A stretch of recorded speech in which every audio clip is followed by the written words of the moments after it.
game tentang coding. Kenapa? Karena marketnya ada gitu. Dan ini semoga bisa menjadi big opportunity untuk industri game Indonesia gitu.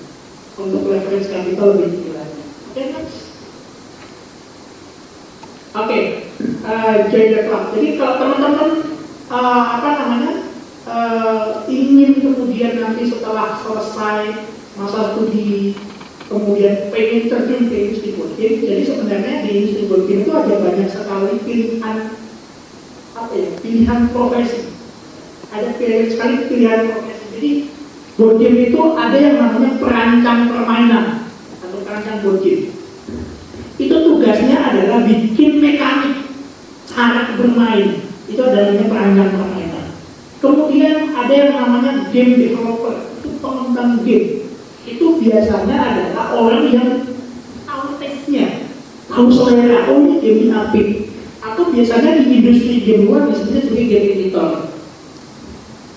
Makanya kalau nanti magang di Hobipa itu salah satu syaratnya adalah KPI-nya, dia selesai magang itu dia harus menyelesaikan atau bermain 200 game. 200 game. Dalam 3 bulan dia harus menyelesaikan 300 game. Jadi dia harus main. Kebayang nggak KPI-nya itu main gitu. Jadi kamu kerjanya main. Ya itu yang terjadi memang begitu. Kenapa? Karena itu akan memperbanyak referensi di kepala. Jadi ketika kita kemudian akan melakukan proses membuat sebuah game, apa yang kita mainkan itu kayak recalling memory, teman-teman. Sama kayak penulis. Seorang penulis itu harus banyak membaca buku. Sama perancang game itu harus banyak bermain game. Game board game tadi ya. Peran ekosistem. Jadi kalau teman-teman apa sih yang harus diketahui tentang industri gitu ya. Nah, kok sering ketemu orang-orang gitu ya. Belum. Ya. Biasanya jadi kalau di kuliah gitu ya, kuliah mahasiswa itu biasanya belajarnya skill gitu ya. Nanti lowongannya jadi ini sudah cukup sampai di situ gitu ya. Nah, kalau aku ya beberapa bulan terakhir gitu ya, ketemu orang-orang di luar-luar gitu ya, keren-keren gitu ya. Mereka itu selalu ya mengeluh gitu kan ya, tanda petik gitu ya.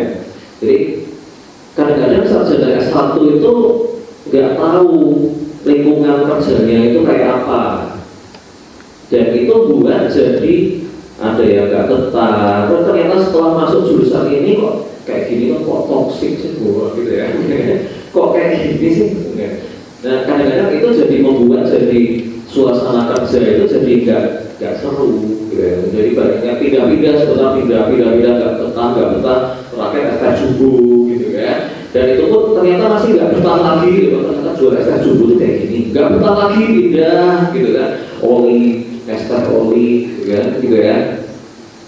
Jadi sebenarnya industri itu luas banget gitu ya. Jadi nggak mungkin juga kita bahas di sesi ini semua tentang industri begitu. Nah, tapi yang paling penting sebenarnya yang sekarang sudah dibahas gitu ya teman-teman, itu ekosistem. Itu sudah dibahas. Efeknya apa? Boleh, tapi harus minta izin lisensi. Nggak bisa asal, wah tak digitalin, nggak bisa. Paling nanti jadinya indie saja dan diam-diam gitu. Dan kalau kita mau serius harus mau melakukan lisensi. Dan kemudian pengembangan software dan elemen Arkom membutuhkan effort lebih. Kalau tadi board game kita cetak langsung bisa dimainkan, sedangkan kalau yang digital ini semua yang tahu aplikasi game digital pasti ada yang namanya bug. Nah, bug ini yang harus kita sapu ya, yang harus kita kalahkan. Jadi setiap kali kita nyoba testing kemarin nggak gini, sekarang gini, ya itu paling sering terjadi. Nah, kita harus sebagai yang mengembangkan game digital bolak-balik betulin bug. Bahkan katanya pengembangan game itu cuma 6 bulan, betulin bugnya 2 tahun. Nah, ada kayak gitu loh, sampai seperti itu. Nah, itu yang perlu kita pahami, tantangan-tantangan ketika di game digital ya, dan juga digitalisasi board game. Nggak hanya di digitalisasi board game, tapi game digital apapun pasti akan berputar sama bug, yakin 100% pasti. Ada bagi yang tak retak soalnya. Next, simpulannya di mana? Ya, jadi simpulannya adalah ya digitalisasi itu peluang baru sih ya. ruang baru akses. Kalau misalkan ada game digital yang diboard-game-kan, kita juga bisa board game keren dan digitalkan. Itu ada ruang baru buat teman-teman yang suka programming, buat teman-teman yang suka AI, yang suka masukin musik, masukin animasi ke dalam sebuah. Udah lihat board game ini keren banget nih kalau dianimasikan, keren banget nih kalau di AR kan.